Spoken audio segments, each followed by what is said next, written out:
আচ্ছা তোকে যদি 1 গ্লাস জল উঠাতে বলা হয় তাহলে উঠাতে পারবি? আর তুই এখনই দে না, আমি করে দেখিয়ে দিচ্ছি।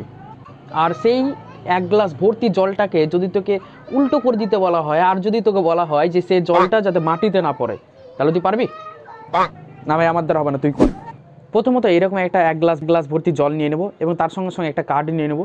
যে কোনো কার্ড হলেই হবে, সাধারণত আমার কাছে একটা সানমাইকা ছিল, সানমাইকা নিয়ে নিয়েছি। যে কোনো কার্ড হলে হবে। তো 1 গ্লাস জলের ওপরে আমি কী করবো, এই যে সানমাইকাটা রয়েছে বা কার্ডটা রয়েছে, এই কার্ডটা এভাবে রেখে দেবো। রেখে দেওয়ার পর বাস উল্টে দিলাম।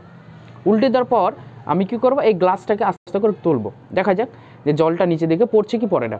আমরা জানি, তার আগে একটা কথা বলে নিই, আমরা জানি যে মধ্যাকর্ষণ শক্তি সাধারণত পৃথিবীতে থাকা সকল বস্তুকে তার নিজের কেন্দ্রের দিকে টানে, ঠিক আছে? কিন্তু এমন মনে হবে এটা দেখে যে এখানে মধ্যাকর্ষণ শক্তি কাজেই আসছে না, কেন হচ্ছে? তো এক্সপ্লেনটা করবো অবশ্যই, পরীক্ষাটা দেখো।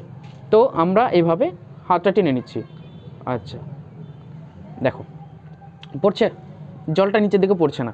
তো এখানে মনে হচ্ছে যে মধ্যাকর্ষণ শক্তি কাজেই আসছে না, কাজেই আসে না। অতএব আমরা জানি যে সকল বস্তুকে সাধারণত মধ্যাকর্ষণ শক্তি না নিজের কেন্দ্রের দিকে টানে।